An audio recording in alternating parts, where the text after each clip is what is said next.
Welcome back to the channel. Today we're going to be going through the pros and cons of the Flexispot standing desk or the EC1 model. And I hope you'll love the decorations I have chilling on the bed behind me. Please consider subscribing so I can feed my fake pet lizard back there.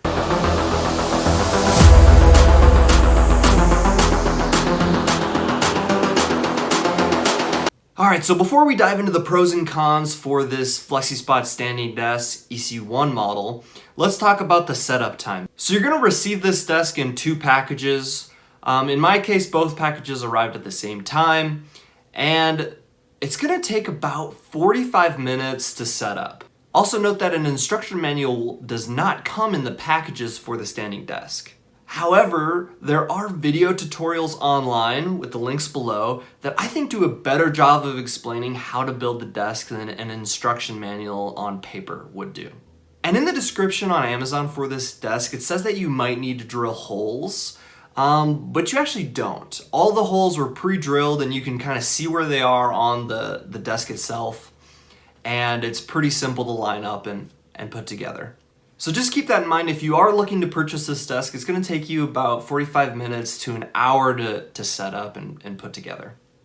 Alright, so let's talk about the pros and cons. Let's talk about the pros first because everyone likes the good stuff, right? So the first pro I want to mention about this desk is the quality. After making sure all the screws and everything were nice and tight, this desk is pretty dang sturdy. And Flexispot claims that this desk can hold 154 pounds. And I totally believe it. It's a very nice, sturdy desk. It doesn't wobble, and it's very well put together, I think. Maybe that's because I put it together? And it just looks like it's quality material. It's sturdy, smooth, and it just looks quality. It looks nice. I got the white version of the desk. You can get different colors, but I got the white version, and it looks nice. And the second pro of this desk I want to talk about is the size. In my opinion, I think there is plenty of space for anything you might need for a desk. Whether you're using it for remote work or you're using it for other things, gaming or whatever, I think the desk has plenty of space available. The desk I got is 48 inches by 30 inches. So there are two other sizes you can get that are a little bit smaller, 48 inches by 24 inches or 42 inches by 24 inches. It easily fits both of my 27-inch monitors, along with a laptop and room for other things as well. The third pro I want to talk to you about is the height adjustment of the desk, which is kind of the reason that you would buy a standing desk, right? Being able to move it up and down. So this desk can go as low as 28 inches or as high as 47.6 inches, which I think is plenty of height regardless of your size. I'm personally 5'10" with shoes on, and the desk goes plenty high for me to work remotely or do whatever I'm doing on the computer or whatever from that height standing. Unless you're like a 7-foot, 8-foot giant, kind of like Shaq, you're gonna have plenty of height to use this desk standing. Alright, so those are some of the pros. Now let's talk a little bit about the cons of the desk. So number one, going back to that height adjustment aspect of the desk, is the motor.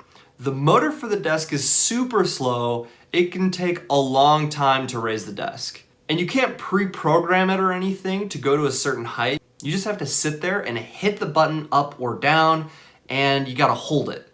So it can take a little bit of time, and it can cause a little bit of fatigue on your finger.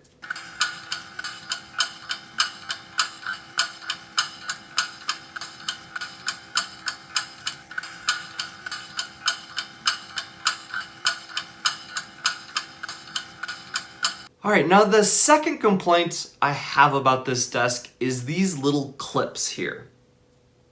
So it comes with these little clips to hide cables behind the desk.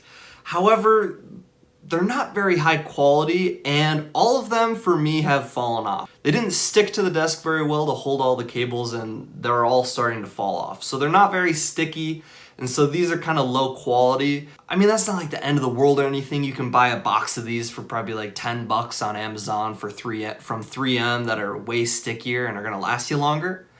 But that is a complaint that I have, that these are not very high quality.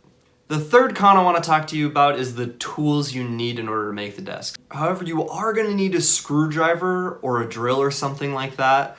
Personally, I recommend you use a drill or something because it's electronic and it's way faster to put those screws in, and you'll get it done way faster than by hand. Some of those screws can be hard to twist in.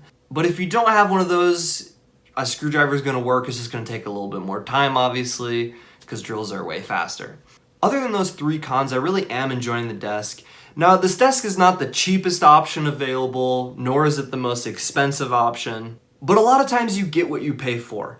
And I think spending a little bit more money not to get the cheapest desk, in this case, is worth it. At the time of recording this video, this desk is about $240 or $239.99. So if this desk is within your budget, I recommend that you try it out. Personally, I love it. I think it's been great for me. It works exactly like advertised. It's a nice, quality, sturdy standing desk. So if you're trying to get something a little cheaper that might not work as well, you can do that. Or you could get something a little bit more expensive that might be bigger or might have pre-programmed height levels and things like that. But personally for me, this desk works perfect and I don't really have too many complaints about it other than what I previously mentioned. So link below to find this desk on Amazon. Thank you so much for watching. Please smash the like button if you got any value out of this video. I appreciate it so much. Thank you and have a great rest of your day.